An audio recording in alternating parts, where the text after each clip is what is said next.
Thanks to 5 sacks from the defensive lineman and a Jimmy Moreland interception on the final play of scrimmage, the New York Jets cap off a 27-0 ass whooping of the Carolina Panthers in the preseason. What's up, Jets fans? I'm Dylan Tereman, part of JetNation.com, here to give you a quick recap of the Jets preseason game. Just going to go in order positionally.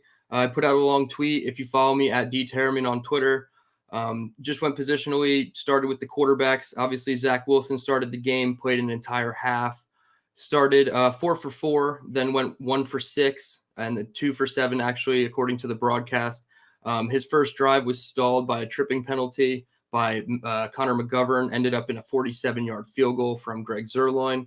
And then he kind of had a lull for his next couple of drives, but he did have an opportunity after a quick change. He had a 2-minute possession where he was able to lead the team downfield, score a touchdown.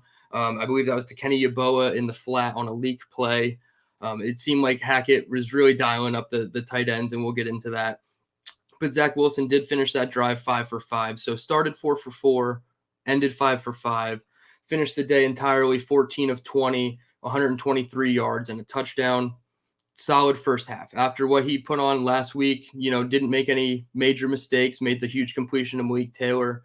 Comes back this week, 14 of 20 is a solid outing. I believe it's just under 80%. So he looks good. Obviously, I think he's the quarterback too, based on what we saw moving forward. Tim Boyle, we thought could have been in competition with him, but I don't think so anymore. He had a miscommunication interception, but then bounced back with 2 touchdowns for himself. One to EJ Jenkins, and then one final one to Zach Kuntz. So all in all, a great day for the quarterbacks. I don't think either of them had a down day by any means. The miscommunication, we'll figure out when we look back if it's Tim Boyle or the wide receiver he was targeting. Some said it was the wide receiver. Obviously, we'll never know for sure, but one slight error on the day. But overall, they looked very well. 3 touchdowns and 1 interception combined. Moving on to the running backs, the first thing I thought, Dalvin Who. I don't think the Jets are in any rush to make a deal with Dalvin Cook at this point. And based off today's performance from all the running backs, you don't need to. Michael Carter looked like the 2021 rookie Michael Carter that he was when Jets fans were in love with him. Obviously, last year he had the ankle. Playing behind a terrible offensive line, he's going to look different.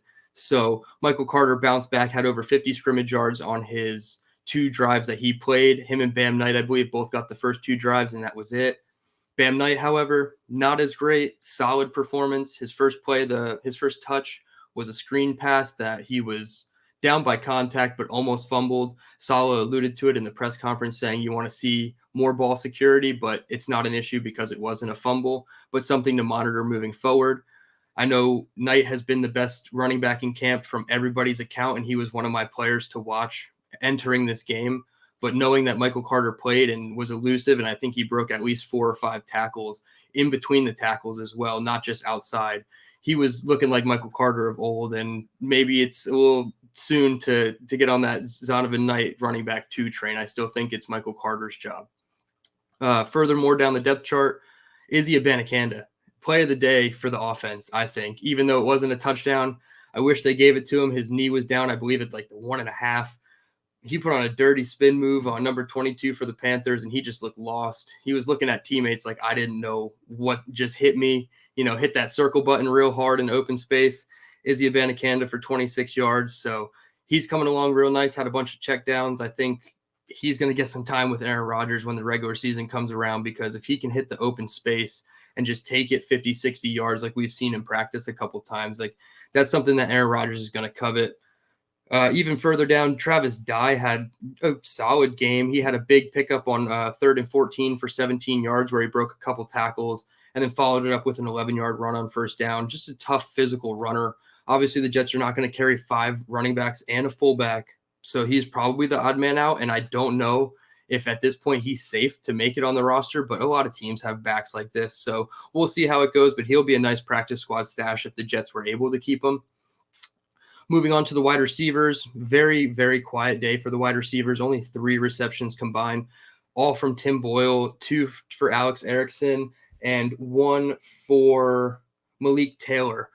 combined for 27 yards on those 3 receptions. The other 3 targets to wide receivers, 1 to Lazard, 1 to Gibson, and 1 to Irvin Charles. All of those came from Zach Wilson, and all of those were incompletions. So very, very quiet day for the wide receivers. However, the tight ends, they were the talk of the night. They had 3 touchdowns. I talked about it earlier, the Yeboah one from Wilson, then the E.J. Jenkins one from Boyle, the Kuntz one from Boyle at the fourth quarter, late stages of the game to really put it away.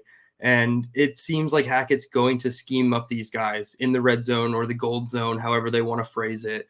And it's something that we have to get used to. Saleh did say that Jeremy Ruckert had a AC joint injury. That was the only injury from the game. We'll see if anything comes of it. Obviously, he was very optimistic in the pre-diagnosis stage, we'll call it. And that's Saleh's MO with any injuries, to be optimistic about it. So Rucker has a slight shoulder, but everybody else remained healthy, and they looked very good. A lot of 12 personnel early on in the game with Zach Wilson, and I think that's going to continue with Rodgers entering the regular season. Offensive line, a little bit of a shakeup. No AVT today. Obviously, we still don't have Dwayne Brown. So from left to right, your starters were Billy Turner, Laken Tomlinson, Connor McGovern, Wes Schweitzer at right guard, and Max Mitchell. Your second team then comprised of Mekhi Becton, Tristan Colon, Joe Tippmann, Chris Glazer, and Greg Sinnat. The first team did great. They didn't allow any sacks. There was only 1 sack of the day. I'm getting to it right now. Just a slight miscommunication between Becton and Cologne. I believe it was a stunt play.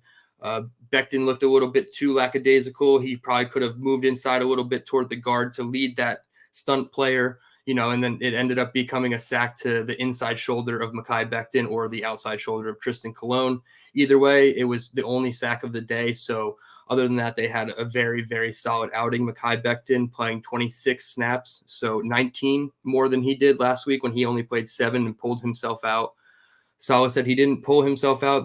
They took him out, and that was all he was allotted to play, and he wanted to play more. So encouraging signs all around for Mekhi Becton. You want to see this from him.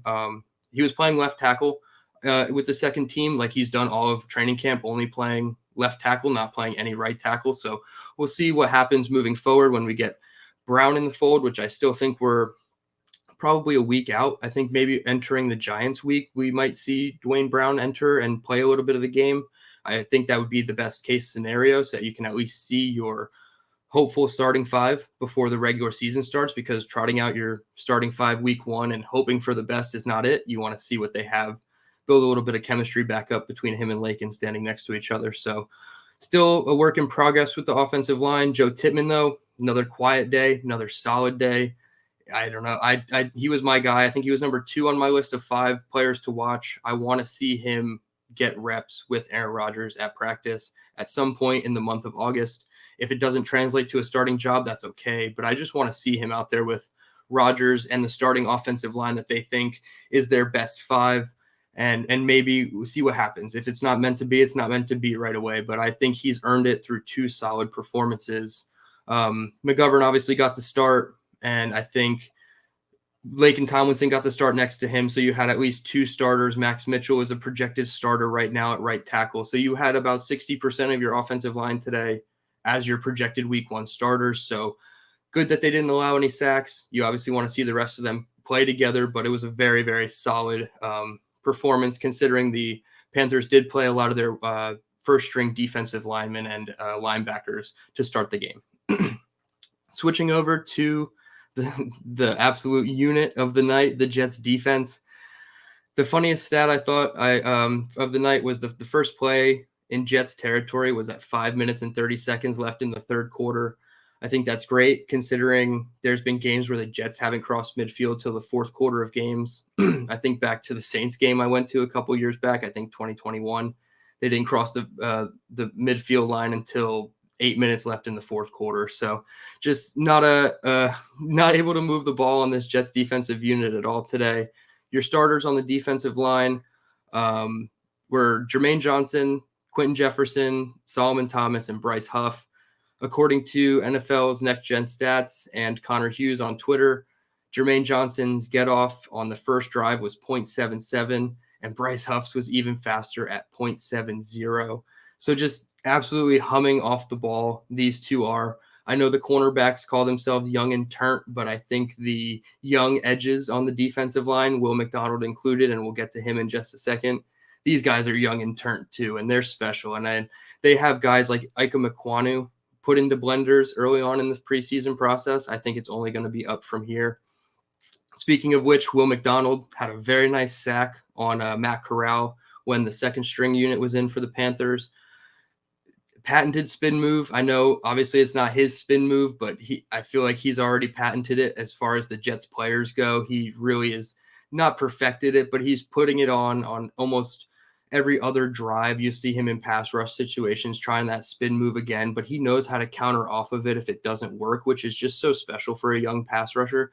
He was able to get a couple pressures with that spin move and that isolated defensive front look that they use where they have three on one side and one just in like a wide nine. Really almost playing out by like a slot corner coming off the edge there. Really special. So Will McDonald gets a sack. Quentin Jefferson gets a sack with the starting defensive line, Had great push against the right guard in the run game. I'm going to clip it out and put it up on my Twitter profile and on Jet Nation for sure. And then it led to the sack on the third drive of the game. Bruce Hector, welcome to the team. Defensive lineman that they signed earlier this week, really not talked about, flown under the radar because he's a defensive lineman in such a deep room that probably isn't going to make it anyway. Just a camp body, everybody labeled him. Gets the cool number 69 jersey, gets a strip sack in his first game as a Jet, which is absolutely sick. I don't know how good it was because he used two hands. If you know, you know. But yeah, Bruce Hector, welcome to the team. Great moment for him. And then him and Alexander, they each get a sack in the fourth quarter. I think it was a sack that they credited to Alexander, but Hector forced Matt Corral up into the pocket and tripped him up into Alexander. So they really should split that one. 5 sacks total for the defensive line.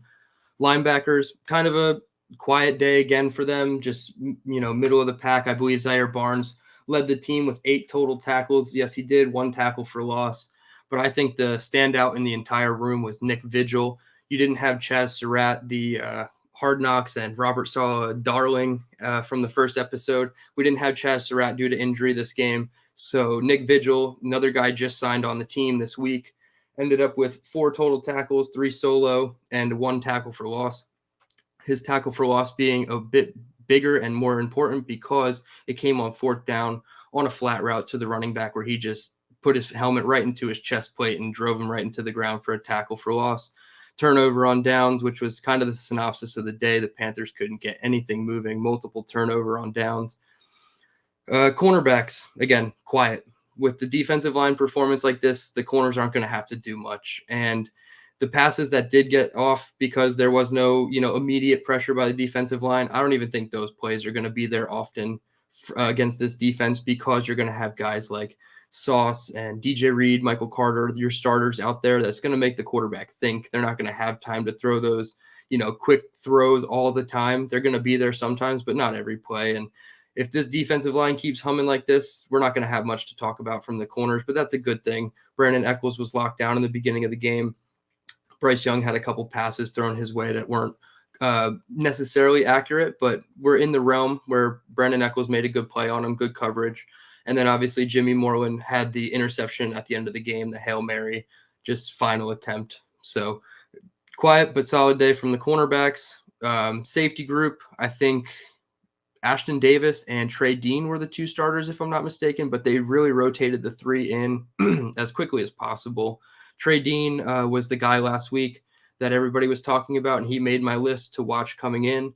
I thought they just looked okay. Nothing really special, nothing stand out, no glaring, bad run angles, Ashton Davis. So just solid performance. It's going to be a tough battle for this one. I think this is the closest battle.